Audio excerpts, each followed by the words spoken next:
మొదటిసారి అంటే 637-638 ప్రాంతంలో ఉమర్ ఖలీఫా సముద్ర మార్గం ద్వారా భారత్పై దురాక్రమణ చేద్దామనుకున్నాడు. ఇప్పటి మహారాష్ట్రలోని ప్రసిద్ధ ఓడరేవు థానే సహజ సిద్ధంగా ఏర్పడిన అతిపెద్ద ఓడరేవుల్లో ఒకటి థానే. ప్రాచీన కాలంలో ఆఫ్రికా, ఈజిప్ట్, గ్రీస్, రోమ్ వంటి దేశాల ఓడలు భారత్లో వ్యాపారం కోసం ఈ ఓడరేవుకి ఎక్కువగా వచ్చేవి. ఆ దేశాల వారంతా భారత్తో వ్యాపారానికి వచ్చేవారు. ఏనాడు ఆక్రమించాలన్న ఉద్దేశంతో రాలేదు. కారణం భారత రాజులు సైన్యాల శక్తికి భయపడి. కానీ అప్పటికే వరుసగా అన్ని రాజ్యాలు గెలిచిన ఉమర్ ఖలీఫా భారత్ను కూడా సులువుగా గెలిచేయవచ్చు అనుకున్నాడు. అలా ఉమర్ ఖలీఫా 638లో తన సైన్యాలతో నౌకల మీద తానే సముద్ర తీరానికి యుద్ధానికి వచ్చాడు. అప్పటికి మహారాష్ట్ర, గుజరాత్ ఈ రెండు ప్రాంతాలను సౌరాష్ట్ర అనేవారు. ఆ సౌరాష్ట్రను శక్తివంతుడైన చాళుక్యరాజు విజయాదిత్యుడు పాలిస్తున్నాడు. ఉమర్ ఖలీఫా నౌకాదళ సైన్యాలు అత్యుత్సాహంతో థానే ఓడరేవుకు చేరుకున్నాయి.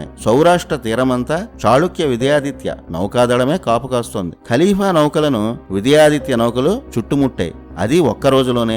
ఆనాడు ఇస్లామిక్ నౌకలు ఒక్కటి మిగలలేదు. మొత్తం తగలబెట్టి విజయాదిత్య సైన్యాలు సముద్రంలో ముంచేశాయి. చాళుక్య సైన్యాలను చూసి వణికిపోయిన ఉమర్ ఖలీఫా మరో నౌకలో పారిపోయాడు. అటు ఒకేసారి దాడి చేద్దామన్న అత్యుత్సాహంలో ఉమర్ ఖలీఫా కొన్ని నౌకలను ఇప్పటి గుజరాత్ సముద్ర తీరంలో ఉన్న భరుకచ్చానికి పంపాడు. ఇప్పుడు ఆ ప్రాంతాన్ని భరూచ్ అంటున్నారు. అక్కడికి వెళ్లిన ఇస్లామిక్ సేనల్లో ఒక్క నౌక గాని సైన్యం గాని తిరిగి రాలేదు. అందరినీ విజయాదిత్య సేనాని సంహరించాడు. వ్యాపార కేంద్రంలో సంపదలు దోచుకోవడానికి వచ్చిన ఖలీఫా విజయాదిత్యకు భయపడి మళ్లీ హిందుస్థాన్ వైపు చూడలేదు. యుద్ధం అనే ఆలోచన కూడా చేయలేదు. ఇస్లాం పుట్టిన 25 ఏళ్లలోనే 1-2 మినహా పెద్ద పెద్ద రాజ్యాలను ఓడించి అసలు ఓటమినే చూడని ఖలీఫా భారత్లో అడుగు కూడా పెట్టలేకపోయాడు. ఒకచోట కాదు 2 చోట్ల దారుణంగా ఓడిపోయాడు. ఆ ఓటమికి చాలా కాలం ఉమర్ ఖలీఫా కుంగిపోయాడు. ఇంత పెద్ద విజయగాథను ఏ హిస్టరీ బుక్ లోనైనా మన చరిత్రకారులు రాశారా? ఇవే కదా పిల్లలకు చెప్పాల్సిన చరిత్ర. అలా భారత్లో మొదటి ఇస్లామిక్ దురాక్రమణదారులను